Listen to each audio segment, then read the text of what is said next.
नमस्कार दोस्तों। आज हम बात करने वाले हैं उत्तर प्रदेश के सोनभद्र जिले के रॉबर्ट्सगंज कोतवाली क्षेत्र से जुड़े एक ऐसे वायरल वीडियो की जिसने सोशल मीडिया पर हड़कंप मचा दिया है। लोधी टोल प्लाजा पर हुई इस घटना में एक महिला अधिवक्ता और उनके साथियों के साथ टोल प्लाजा कर्मियों द्वारा मारपीट का आरोप लगाया जा रहा है।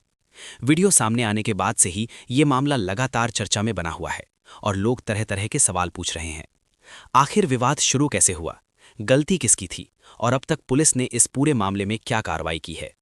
आज की इस रिपोर्ट में हम आपको बताएंगे पूरा मामला, दोनों पक्षों के आरोप, कानूनी नजरिया और अब तक की स्थिति, बिल्कुल शांत, संतुलित और फैक्ट बेस्ड तरीके से।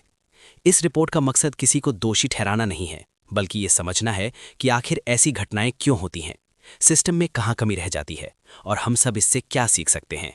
ये मामला उत्तर प्रदेश के सोनभद्र जिले के लोधी टोल प्लाजा का बताया जा रहा है, जो रॉबर्ट्सगंज कोतवाली क्षेत्र में आता है। सोनभद्र जिला वैसे भी कई बड़े मार्गों और ट्रांजिट रूट्स के लिए जाना जाता है। यहाँ से रोजाना सैकड़ों नहीं बल्कि हजारों गाड़ियां गुजरती हैं, छोटे वाहन, बसें, ट्रक और अन्य भारी वाहन भी। टोल प्लाजा का मकसद होता है सड़क के रखरखाव और इंफ्रास्ट्रक्चर के लिए शुल्क लेना, ताकि रास्तों को बेहतर बनाया जा सके।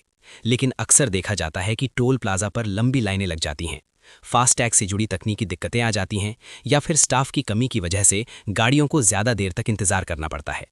इसी तरह की एक स्थिति उस दिन लोधी टोल प्लाजा पर भी बनी हुई थी। जानकारी के मुताबिक महिला अधिवक्ता आरती पांडे अपनी गाड़ी से यात्रा कर रही थीं। उनकी गाड़ी टोल प्लाजा पर बनी लाइन में काफी देर से खड़ी थी। अब यहाँ एक बात समझना जरूरी है, टोल प्लाजा पर इंतजार करना आम बात है, लेकिन जब इंतजार बहुत ज्यादा लंबा हो जाता है तो लोगों का धैर्य जवाब देने लगता है। बताया जा रहा है कि जब काफी समय तक गाड़ी आगे नहीं बढ़ी तो उनके साथ मौजूद एक व्यक्ति टोल कर्मी से देरी का कारण पूछने के लिए आगे गया। शुरू में यह सिर्फ एक सामान्य सवाल था, आखिर इतनी देर क्यों हो रही है, लेकिन यहीं से बात बिगड़नी शुरू हुई। पहले बहस हुई, फिर आवाजें तेज हुईं और कुछ ही मिनटों में ये मामूली बातचीत कहासुनी में बदल गई। देखते ही देखते माहौल तनावपूर्ण हो गया और मामला बहस से बढ़कर धक्का मुक्की तक पहुंच गया। महिला अधिवक्ता आरती पांडे का आरोप है कि जब उनके साथी ने सिर्फ देरी की वजह पूछी तो टोल कर्मी गुस्से में आ गया। उनका कहना है कि बात बढ़ी और उनके साथी के साथ मारपीट शुरू हो गई। जब उन्होंने और उनके साथ मौजूद अन्य लोगों ने बीच बचाव करने की कोशिश की तो उनके साथ भी बदसलूकी की गई। आरोप ये भी लगाया गया है कि एक अन्य महिला के साथ भी धक्का मुक्की हुई और अभद्र व्यवहार किया गया। उनका कहना है कि हालात इतने बिगड़ गए थे कि टोल प्लाजा पर कुछ समय के लिए अफरा तफरी जैसा माहौल बन गया। इन आरोपों से जुड़ा एक वीडियो भी सोशल मीडिया पर तेजी से वायरल हो गया, जिसके बाद ये मामला सिर्फ स्थानीय नहीं रहा बल्कि पूरे राज्य में चर्चा का विषय बन गया। दोस्तों, आज के दौर में सोशल मीडिया की ताकत किसी से छिपी नहीं है। एक छोटा सा वीडियो, कुछ सेकंड की क्लिप और देखते ही देखते वो हजारों फिर लाखों लोगों तक पहुंच जाता है। इस मामले में भी कुछ ऐसा ही हुआ। जैसे ही वीडियो सामने आया, लोगों की प्रतिक्रियाएं आने लगीं। कुछ लोग टोल कर्मचारियों के व्यवहार पर सवाल उठा रहे हैं और कह रहे हैं कि आम लोगों के साथ ऐसा व्यवहार बिल्कुल गलत है। वहीं कुछ लोग ये भी कह रहे हैं कि हमें पूरा मामला जाने बिना किसी एक पक्ष को दोषी नहीं ठहराना चाहिए। यहाँ एक बहुत ज़रूरी बात समझने की है, सोशल मीडिया पर वायरल होने वाला हर वीडियो पूरी कहानी नहीं दिखाता। वीडियो सिर्फ वही दिखाता है जो कैमरे के सामने रिकॉर्ड हुआ होता है।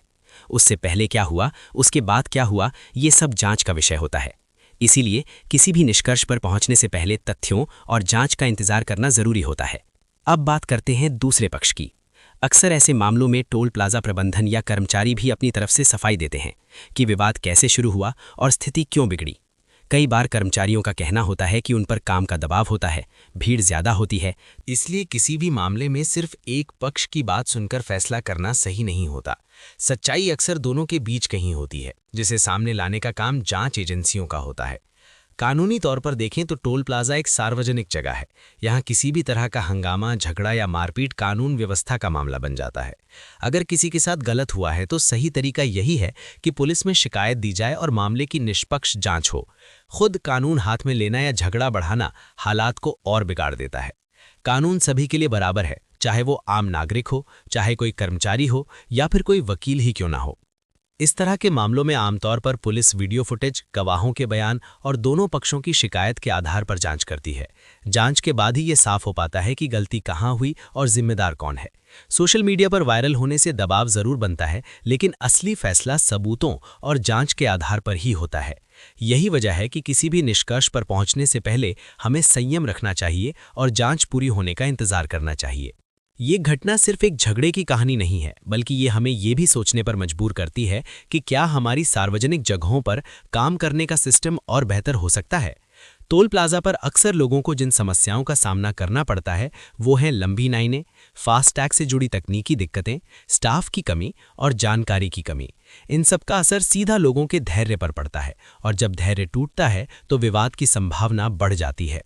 क्या कर्मचारियों और आम लोगों दोनों को ही ज्यादा संयम और समझदारी दिखाने की जरूरत है? इस सवाल का जवाब शायद हाँ में ही होगा, क्योंकि कुछ मिनट का गुस्सा घंटों और दिनों की परेशानी बन सकता है, कानूनी मामलों के रूप में, समय की बर्बादी के रूप में और मानसिक तनाव के रूप में। फिलहाल ये मामला जांच का विषय है और सच्चाई जांच के बाद ही पूरी तरह सामने आएगी।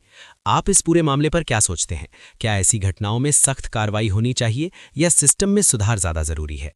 अपनी राय हमें कमेंट में जरूर बताइए। वीडियो पसंद आए तो लाइक करें, शेयर करें और चैनल को सब्सक्राइब करना ना भूलें। धन्यवाद।